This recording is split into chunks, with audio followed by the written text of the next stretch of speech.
Hello everybody, welcome back to the channel and another What's in the Box, and today is part 71. Now I've only got one little bit of post to show you today. There should have been more, but they haven't all turned up yet, so next week's What's in the Box is going to be a bit of a bumper edition. So to fill in a bit of a gap today, I'm going to show you a bit more of part of the date run I've got. But going back to the purchase, most of you should have seen Laughter's video off a couple of weeks ago about the Queen Elizabeth II crowns, and Laughter mentioned that there's actually been 7 crowns produced. Now I had a look at my collection, I realised I only had 6, so the one that was missing was this one. And I've managed to pick it up off eBay. Now Laughter did actually say the price was between £4 to £6.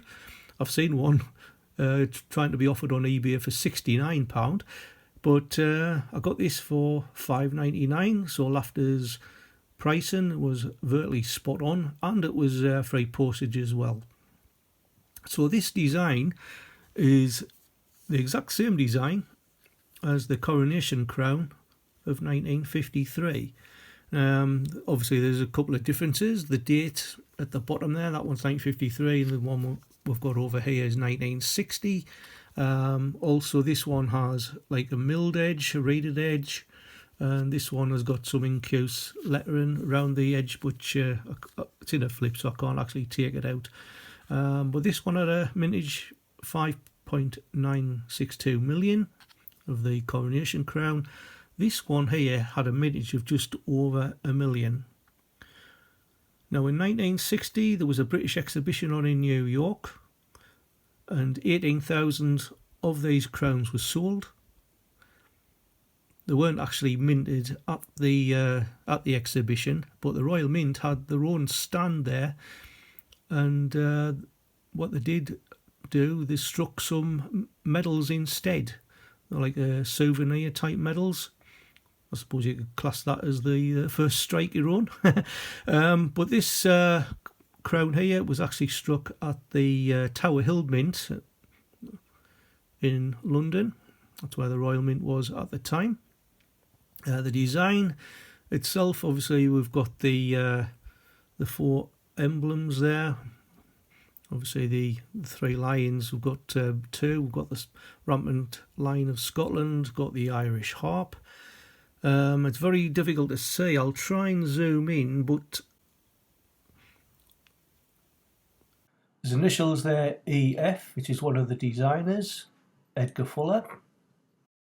And on the other side, just there, is one CT, which is Cecil Thomas.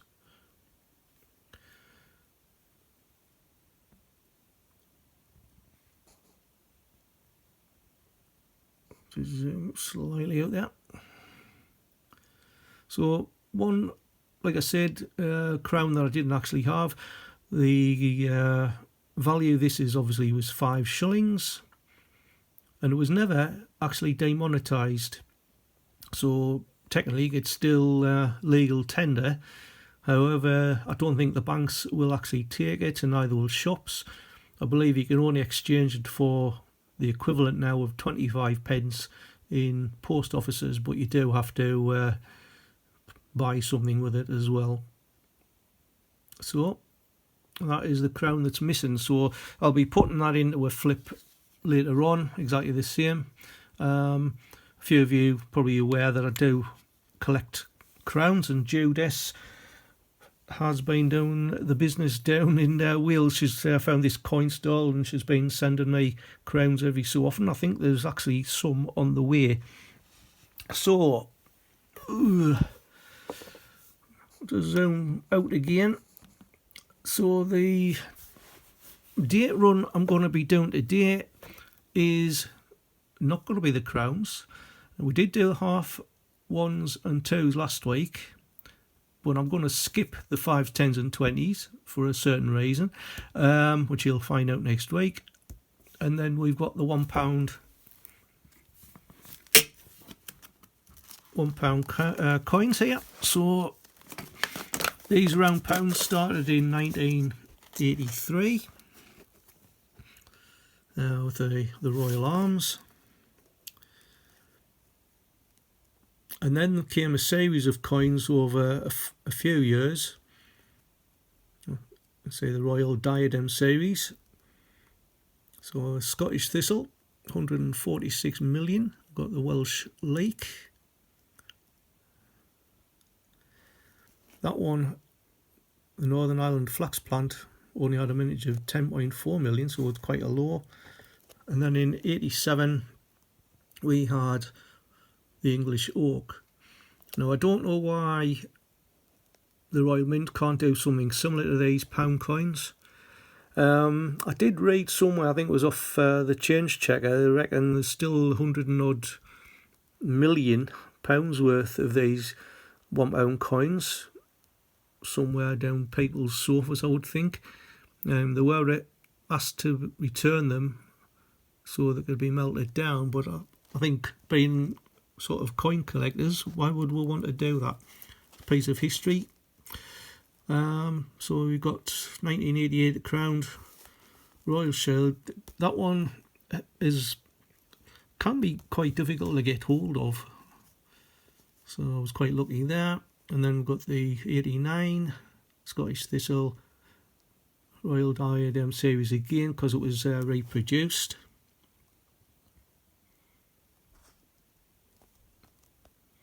'93 is the Royal Arms. Then we had the Heraldic Emblems series. So that started in '94 with the Scottish Lion. Then we had the Welsh Dragon in '95, the Celtic Cross in '96, and then the English Lions in '97. '98, we had the Royal Arms. Now this one was not intended for circulation, it was only available in sets. So the SO there stands for sets only, and in this version there's 96,192 produced. The following year was also only in sets only, that's the Scottish Lion. And again they reproduced these heraldic emblems again. So when we had the Welsh Dragon in 2000, Celtic Cross 2001, and again the English Lions in 2002.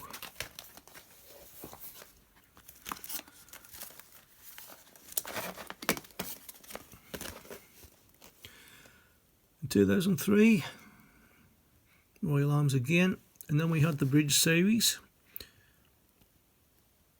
So we had the Forth Bridge, the Menai Suspension Bridge, Egyptian Arch, that's in Newry in Ireland, and the Millennium Bridge, which is basically just up the road from me. 2008 again, the Royal Arms. Then we had a Royal Shield, 2008, another Royal Shield in 2009, and 2010. Then we moved on to the regional capitals. Now there was 2 produced each year, so we had the Belfast one and the London one in 2010. In 2011 we had another Royal Shield along with Cardiff and Edinburgh. Now you can see the Edinburgh one, 935,000, which was very hard to get hold of. I did actually get mine from eBay. 2012, 2013, both Royal Shields. And then 2013 we had the Floral Emblem series, and this one here is the Oak and Rose. Then for Wales we had the Leek and Daffodil. In 2014 the Royal Shield, and also we had the Flax and Shamrock for Ireland.